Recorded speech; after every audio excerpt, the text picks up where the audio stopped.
will say that Reverend Richard didn't tell me all the stuff that was going to precede me coming up here. And my Pentecostal great-grandmother has been tapping on my shoulder this whole service, and I told her, no, I don't preach like that. You know, I teach. So I'm saying, if you want to say amen, come on. If you want to say preacher, bring it, come on. If I step on your toes, say whoa, whoa, whoa. But the people who have my PowerPoint know that I put together a really well-balanced presentation. But I'm just saying, the Spirit, I know a change is going to come. Ain't going to let nobody turn me around. That is the rally cry of transformation. And so my sermon title is Freedom Denied, Freedom Delayed, and Freedom Delivered. And so I want to begin, of course, by thanking Reverend Richard for this opportunity. I don't take it for granted. When the shepherd of a flock allows people, me, to come and speak to his congregation, he is handing me a precious gift, and for that I am grateful. So we are celebrating Juneteenth. Happy Juneteenth. It is Freedom Day. And there is much freedom to celebrate. But we also know there's much more work to do. And that's what we're going to talk about. That's right, bring it on, amen. We're going to talk about it today. I also want to thank Reverend Richard. I said, let me introduce myself. Because, people's like, Minnassa has this degree and she has this degree. And sometimes it's just a lot to live up to. So let me introduce myself.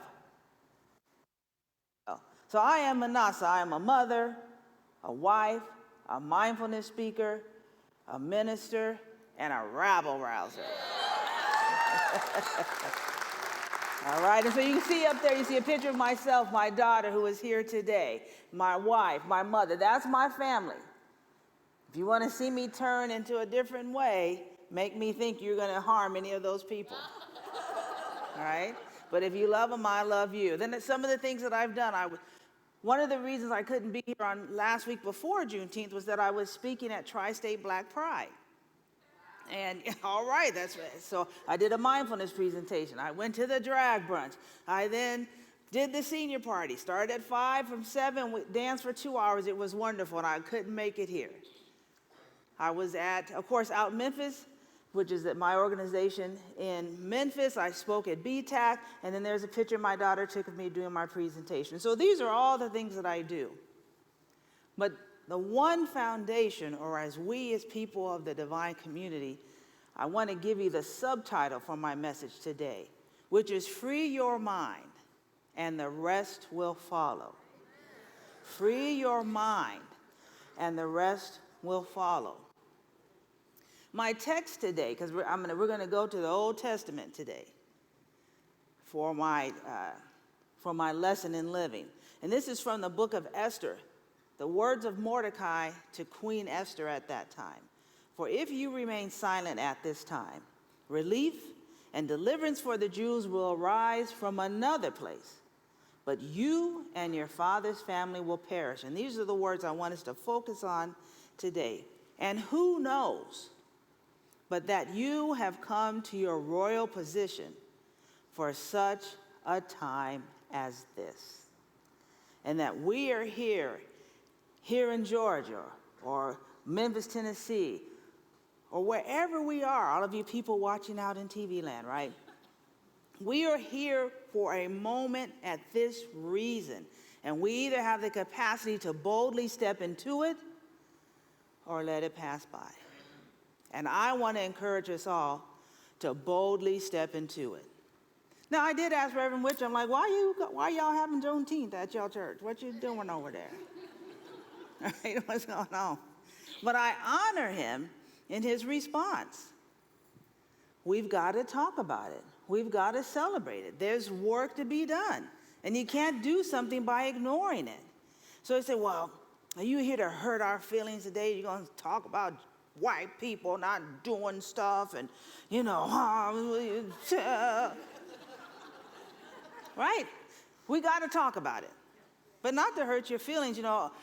Maya Angelou says, history, despite its wrenching pain, cannot be unlived. We can't change what happened, but we can, with courage, face it so we don't do it again. Those who will not face their history are doomed to repeat it.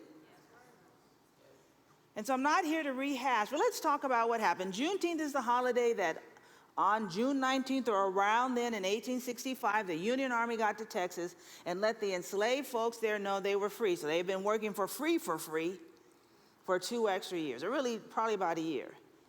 So that's those bad white people, right? No. I mean, come on. There was no Walter Cronkite. I know I just aged myself. Like, who is that? Right? No Walter Cronkite, Dan Rather, Barbara Wawa. None of those people on the news telling you. They didn't have Facebook. And then let's talk about it. Most of the people at that time couldn't even read. So if it was in the newspaper, they wouldn't have known anyway. And our country was recovering from a war, the death of President Lincoln. So there's a lot of stuff to have you distracted. And the people who were part of the system, and that's what we're going to talk about, it was to their advantage not to tell anyone. But we come to a time where there was jubilation and joy that freedom that had been denied and then delayed had now been delivered. And this isn't a black and white conversation. How many women here had a baby, gave birth to a baby? No disrespect to people who had to adopt. All right, how many of you knew? Keep your hands up. How many of you knew at the end there was going to be some pain? Right? But how many of you knew there was some, didn't know, but learned quickly there was some pain along the way and discomfort? But you didn't say like, oh, I'm out of this program. Right. Because why? The joy, the birth, that life, what came forth was worth the discomfort and worth the pain. So we can get past the, well, this hurts my feelings or makes me feel uncomfortable. And I don't mean to deny that, but why do you feel uncomfortable, or why is it hurting your feelings? Let's talk about it and move forward to the joy that is awaiting us, like the caterpillar that goes into that cocoon and liquefies. Now, I can't imagine how becoming liquid from solid form is not going to be painful, right? But when it comes out, it is, we all love butterflies, but it's that we don't remember the journey that it took to become there. And that's what we're on today. And like I said, this isn't a black or white thing. This is a us thing. Maya Angelou again said, it's impossible to struggle for civil rights and equal rights for blacks without including whites. Because equal rights, fair play, and justice for all is like air. Either we all got it or we don't. This is about us, together, in our consciousness and in our actions, saying this is the country we want to be. This is the beloved community we are bringing forth. And so we got to talk about some stuff, and then we got to act. But we have to remember, as I said, the first service, we've done stuff on the outside, right? We gave you Martin Luther King Day, and we let you have Juneteenth. We let you have a black president, right? What's going on, right? Right? I'm just saying. It's not the stuff on the outside. It's that internal aspect. That's where the work begins. That's where the fear is. That's where the insecurity is. That's where the misunderstanding is. And so we go to the words of the founder of Unity, Charles Fillmore. Divine mind is the one and only reality. We got to get in the right mind. That is where freedom, that's where racial reconciliation and community comes, from being in the right mind. Now, I am from the Centers for Spiritual Living, or Church of Religious Science, so let me throw up a quote from Ernest Holmes. The divine plan is one of freedom. The inherent nature of men and women is ever seeking to express itself in terms of freedom, because freedom is the birthright of every living soul. So when you allow someone to be free, you're not doing them a favor, you're allowing them to be who they truly are. And just like you want to be free and I want to be free, those other people, whoever they are, want to be free. And when I can stand in wholeness, in this alignment with my divinity, and recognize that the freedom within me recognizes and wants to release the freedom within you. Or Bob Marley puts it this way: emancipate yourselves from mental slavery. None but ourselves can free our minds. We got to get our minds right. And so I want to talk today not about individuals. I say, well, Minnassa, I'm not prejudiced, and I'm not bigoted, and I'm not a racist.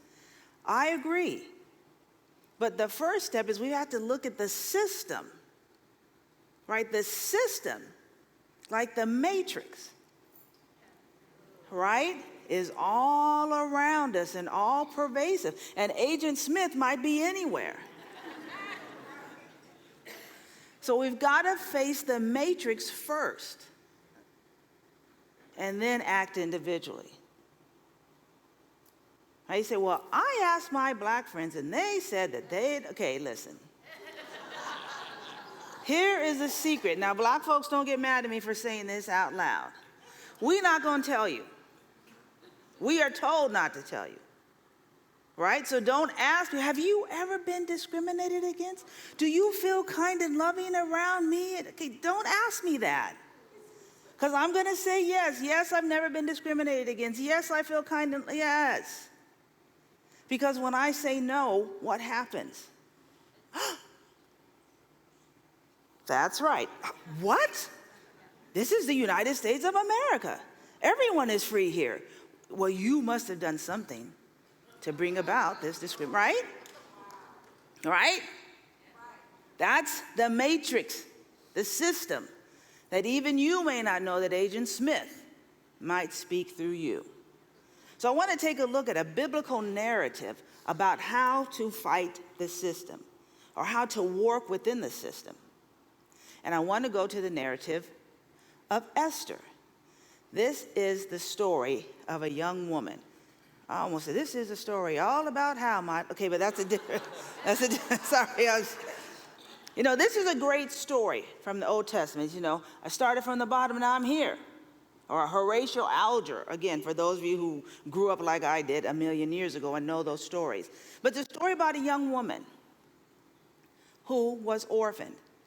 And in that society, if you didn't have your father, you were worthless and good luck. But her uncle had adopted her, and they were a part of a race or an ethnicity that their land had been occupied by some other folks. And they had a system that benefited those folks and then possibly maybe you. But it for sure benefited those folks. It's the matrix. Well, one day the king's having a good party because his land is doing so well, and him and his drunk friends says, hey, send my wife over here. Babe, come over here and show yourself off. She's like, not today. So then what do the men say? Your wife disobeyed you? That'll tell all the other women they can disobey you. You got to get rid of her. He goes, okay, you out. And then what happened? He's like, oh, I miss my wife. So he puts a call out. I want to get a new lady. Esther's uncle says, you better get in this program. A year of training. She goes in, does what she needs to do. She's chosen. So right now, the system sounds good. Lots of nice people. Esther's there. But there's one person in this system who Esther's uncle won't bow down to him. All his friends are doing all his little flunkies, but Mordecai will not. So in this system, he goes to the power player and creates an alternative narrative. Well, there are people here in this kingdom that worship in a different way. They worship some different gods. They eat in a strange way. They don't honor you. I think we should eliminate them.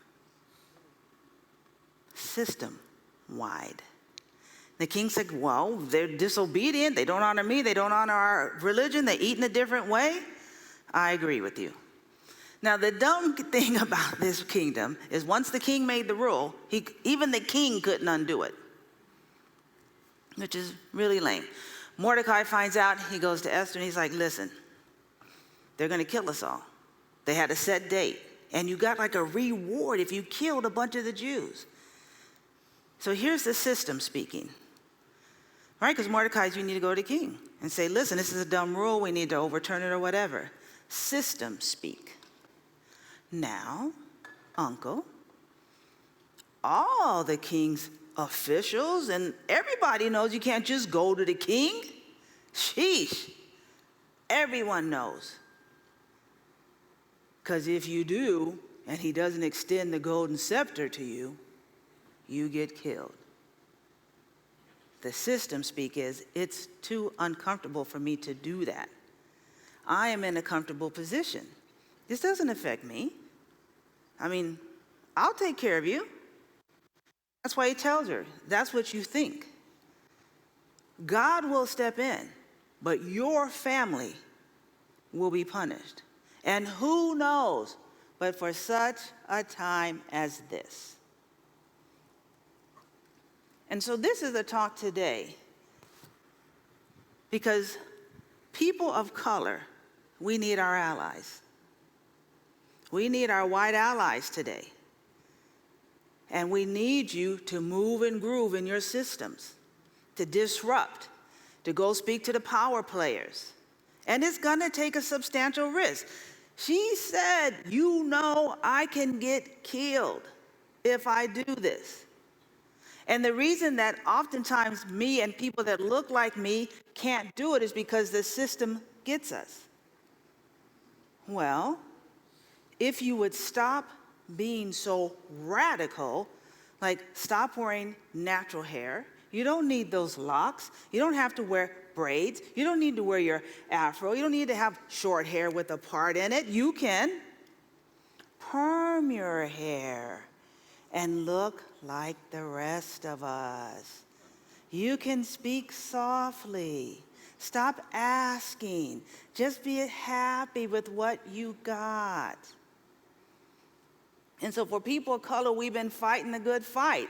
Yes, we did get MLK Day with our allies. Juneteenth with our allies. Black History Month with our allies. Latin History Month with our allies. Asian American Pacific Islander Month with our allies. And we need you now to face against a system that seems to have just gone berserk. So, well, I'm not going to take a risk. I take a risk every day I walk outside my front door. I was going to walk down our walking path. The day after Ahmaud Arbery, the truth came out about his murder. And I walked down this path. I've done it 10 times before. It's behind people's houses. And I haven't walked on the path because I'm afraid. I don't want someone in that house to say, even though I'm wearing jogging clothes and it is a walking path and people walk on it, that day she sees me as some kind of enemy, as some kind of threat, as some bad person. And so with her gun that everybody can have in Tennessee, she either decides to shoot me or calls the police and creates a narrative about me. And now I'm on my knees, which is going to be a whole process to get down there, hands behind my back, right? Handcuffed. Thank God it's not LAPD or I would have just been shot in the back. Oh, did I say that out loud? Okay. Right? I take that risk every day. So I'm asking you to take a few risks with me. Say, well, you seem like a nice lady. Yes, Sojourner Truth, Frederick Douglass, Harriet Tubman took risk. The challenge of the system is that most folks don't know about white people that took the same risk. William Lord Garrison almost got lynched in Mississippi, no. Tennessee, no. Alabama, no. Georgia, no. Boston, for standing up against slavery. He is the American Anti-Slavery Society, the newspaper, The Liberator. He was invited to Fort Sumter at the end of the Civil War. took a risk. Angela Grimke, and actually her sister Sarah, they were from a wealthy slave-owning family in South Carolina. They asked their father for their earnings, which included people. They moved north and then freed them. This picture is here because they found out their brother had had children with their slave, or with one of his slaves. And one of those young men's descendants is the founder of the NAACP.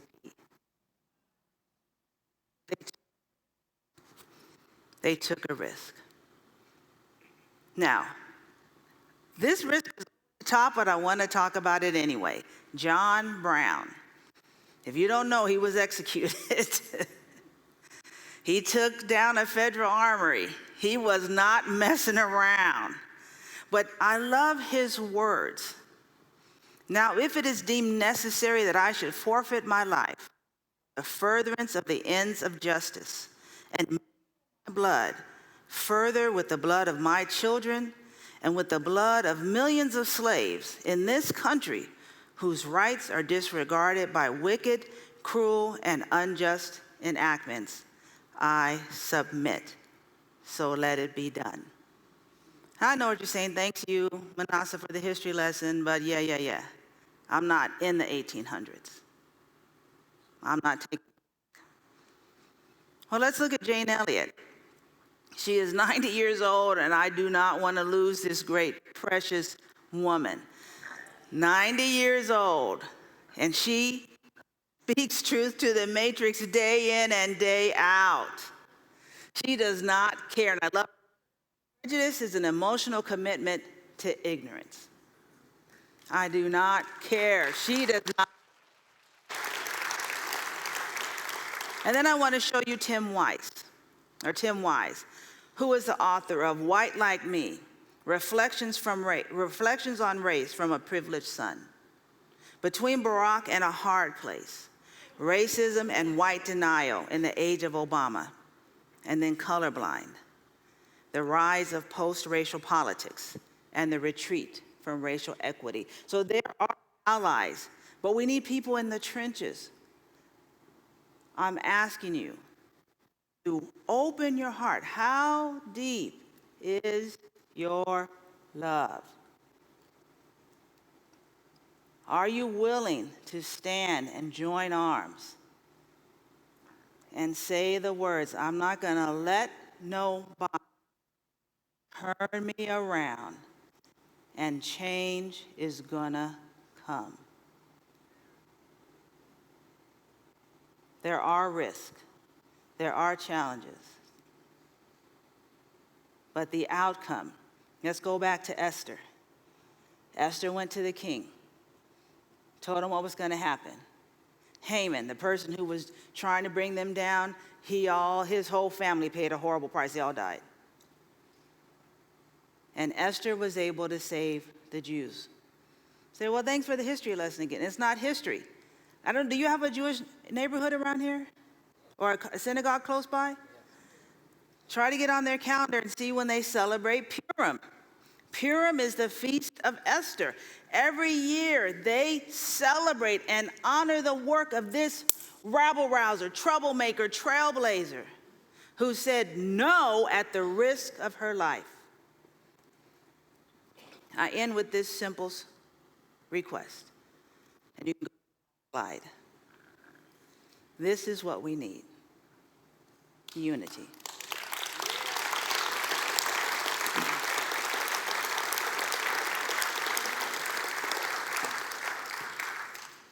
It's not easy.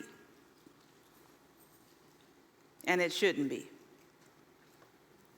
Master teacher Jesus set the example. All he was doing was helping people, healing people, loving people, empowering people.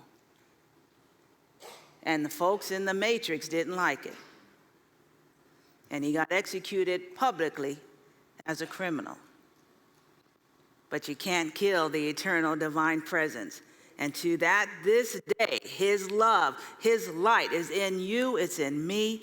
And if we can take that wellspring, a love so deep that you don't have to understand.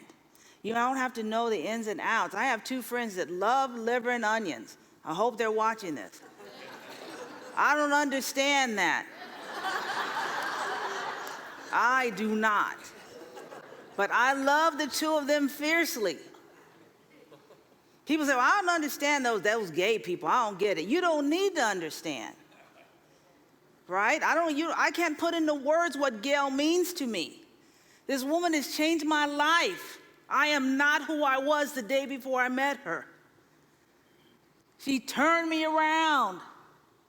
That's what you need to understand, that her love transformed and transfixed me.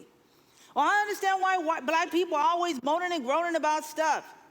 You know we're better being here in the United States than you were in Africa. Even if that's true, I'm not in Africa, I'm here. And so I need you to love me. I need you to advocate for me. I need you to write letters to your senators. I need you to march with me in Black Lives Matters. Unity. I am here for you, and you are here for me. You and I together on this Freedom Day. Your freedom is my freedom, and my freedom is your freedom. Let us get our minds right and march forward to transformation.